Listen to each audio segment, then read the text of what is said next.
Now, the first of a two-part conversation with former Federal Reserve Chairman Alan Greenspan. During his 18-plus years at the Fed, Greenspan worked with 4 presidents, faced financial crises in America and abroad, and made some controversial decisions about economic policy. His new book is The Age of Turbulence. Jim Lehrer spoke with him late last week. Mr. Chairman, welcome. Thank you. The Age of Turbulence. What does that mean? It's a title that I came upon only late in the book, after I've gone through a fairly considerable amount of the history of my tenure and various different activities. And then, as I began to discuss what has been going on in the 21st century with the extraordinary changes in globalization, international economics, and very importantly, the end of the Cold War. And what this type of environment is a turbulent financial environment, which ironically is probably as a consequence of the turbulence, creating a more productive, stable economic and employment situation. Well, speaking of turbulence, of course, we've got this thing going on, the subprime mortgage turbulence or crisis, whatever you want to call it.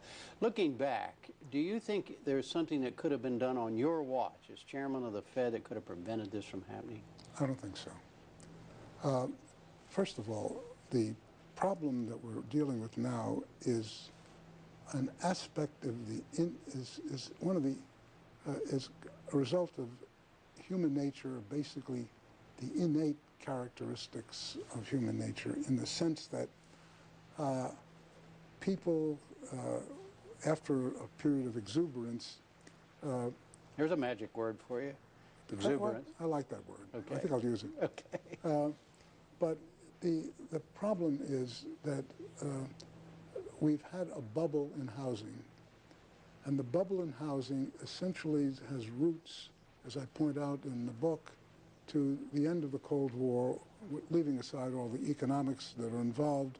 But the consequence, with respect to the end of the Cold War, was a huge change in the geopolitical structure of the world, where 1 billion people who had been relatively well-educated, extremely low paid, but behind the Iron Curtain or in centrally planned or quasi-centrally planned societies, started as a consequence of the result of the decline of the takedown of the Berlin Wall, which showed an extraordinary amount of economic ruin behind the Iron Curtain.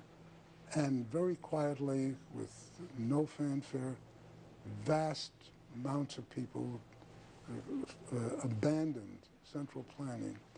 And for example, in China, there was a huge move of people from the provinces down into the special enterprise zones and the Pearl River Delta, which created a huge economic boom, which we're all aware of. And those economics essentially, as I describe in some detail in this book, created a very major decline in long-term interest rates around the world. In every major country, housing prices went up very sharply. Because interest rates were down, it was easy to buy a house. Absolutely. And the market boomed. And the market boomed. Did it boom too much? Well, yes, I think it did boom too much. But did you don't feel any responsibility for keeping interest rates low? Well, let me tell you, we had no choice. I mean, we're the vaunted Federal Reserve, but this global force was suppressing us. We actually tried in 2004 to get mortgage interest rates up and to put some sort of clamp on the extent of the housing boom, and we failed. Because usually when we moved short-term interest rates up, which is what the Federal Reserve does, long-term rates go with it. It didn't this time. We tried the same thing in 2005. Didn't happen. Didn't happen. Had we done it back in 2002, there's no doubt in my mind, nothing would have happened. And as a consequence, we, and in fact every other central bank, could not confront this issue.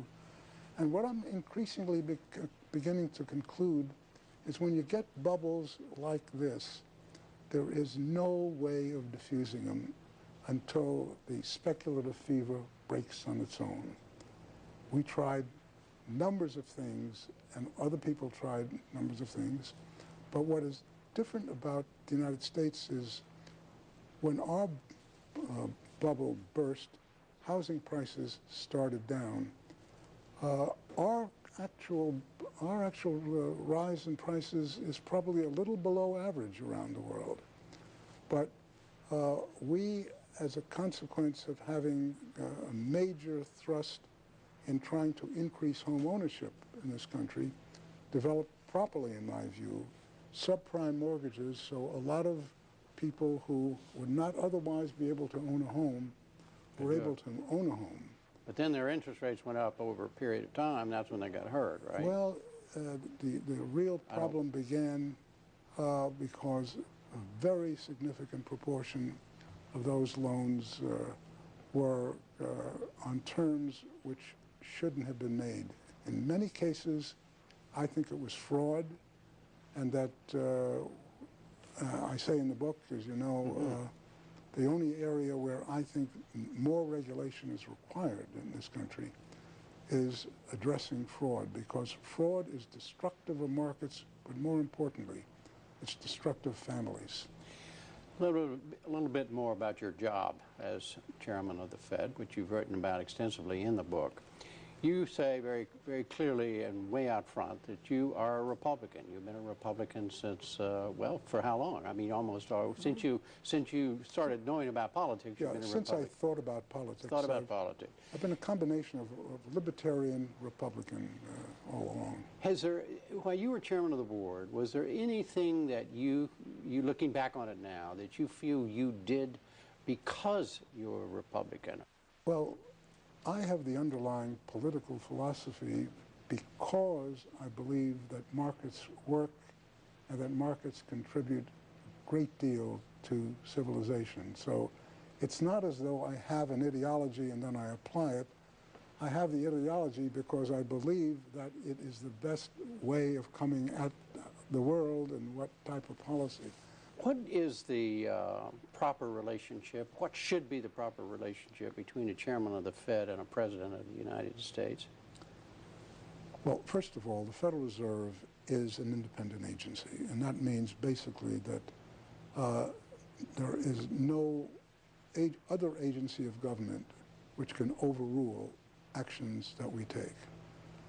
So long as that is in place and there is no evidence that the administration or the Congress or anybody else is requesting that we do things other than what we think is the appropriate thing, then what the relationships are don't frankly matter. And I've had very good relationships with presidents. Well, I know that you mentioned it in the book, and everybody knew about it at the time, that President George H.W. Bush blamed you, partly at least, for his re-election laws. I think he said fully. I think fully. You're right. I'm trying to put a help you out there a little bit. What is it you did that that upset him so? We started to ease interest rates after the credit crunch in the late 80s, and he felt that we were not lowering them sufficiently rapidly to re-galvanize the economy. The Federal Reserve, essentially with a unanimous voice, disagreed with him. Were you aware of the fact that this could hurt George H.W. Bush's re-election? Was that a factor?